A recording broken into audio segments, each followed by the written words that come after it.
Bonjour, le sujet de cette vidéo est corrélation et causalité. Alors on va partir de deux définitions toutes simples. Corrélation, on va dire que deux événements sont corrélés s'ils ont tendance à se produire en même temps.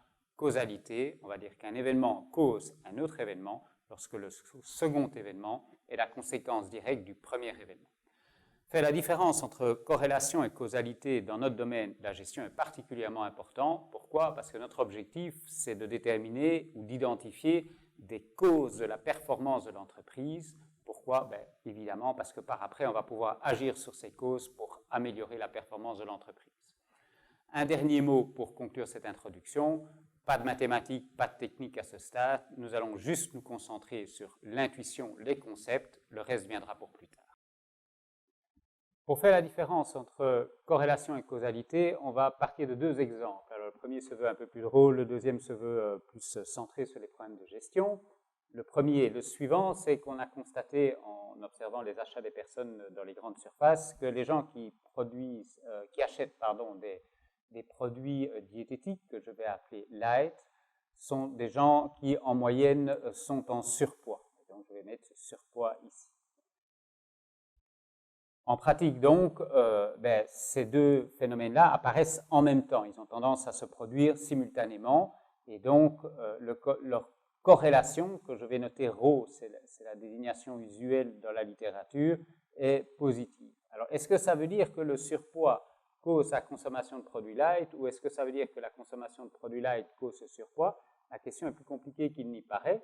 Parce qu'en fait, il pourrait se faire que les régimes à base de produits light soient déséquilibrés et conduisent les gens à, effectivement, pour finir, se trouver en situation de surpoids. En fait, ce qui manque dans l'analyse, c'est quelque chose qu'on n'a pas observé et qu'on n'a pas mis dans cette représentation, qui est la décision de faire un régime.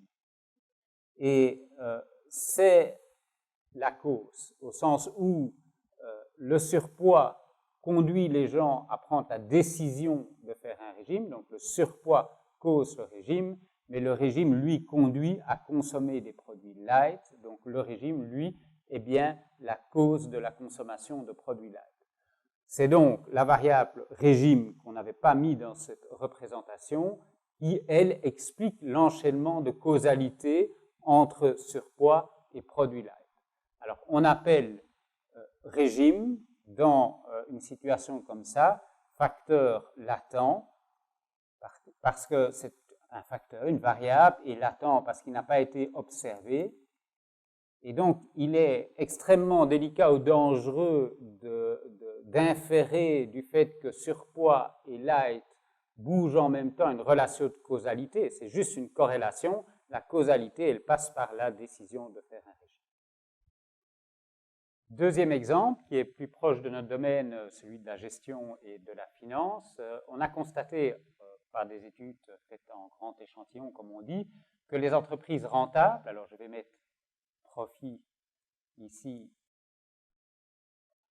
pour symboliser ça, sont des entreprises qui en moyenne ont plus de dettes. Alors, dit comme ça, c'est quand même quelque chose d'un peu bizarre, parce qu'on se demande pourquoi les gens qui sont rentables ont plus de dettes.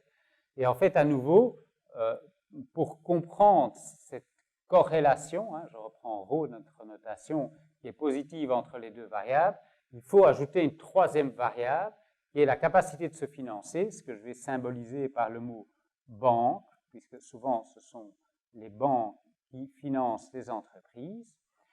Et le fait d'ajouter cette variable dans l'analyse va nous permettre de comprendre le mécanisme qui crée cette corrélation.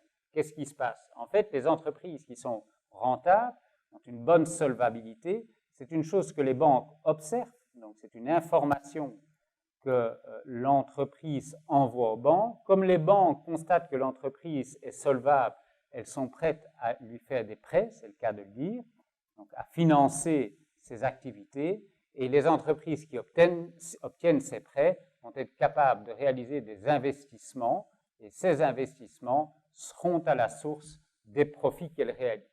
Donc, autant la corrélation profit-dette positive paraît quelque chose de tout à fait bizarre, voire contre-intuitif, autant une fois qu'on a introduit la variable banque financement dans l'analyse, on commence à être capable de mettre en place le mécanisme économique qui guide les relations de causalité entre dette et profit. En d'autres termes, et en conclusion de cet exemple, une entreprise qui souhaite se développer doit être profitable parce que c'est grâce à cette profitabilité qu'elle va obtenir les prêts dont elle a besoin pour financer ses investissements et se développer. Pour conclure cette vidéo, revenons de manière un peu plus structurée sur notre second exemple. Profit et dette sont corrélés, mais pour comprendre cette corrélation positive, il faut introduire la variable banque. Et ça nous permet de mettre en évidence le mécanisme qui est en place, c'est-à-dire que les profits génèrent la solvabilité qui conduit la banque à accorder des prêts à l'entreprise et quels prêts permettront de financer les investissements qui généreront les profits futurs. Coming attractions, comme disent les anglo-saxons, la mesure de la corrélation, le coefficient ρ que nous étudierons dans une vidéo ultérieure, et la mesure de la causalité par les méthodes de régression qui feront l'objet d'une série L de vidéos ultérieures.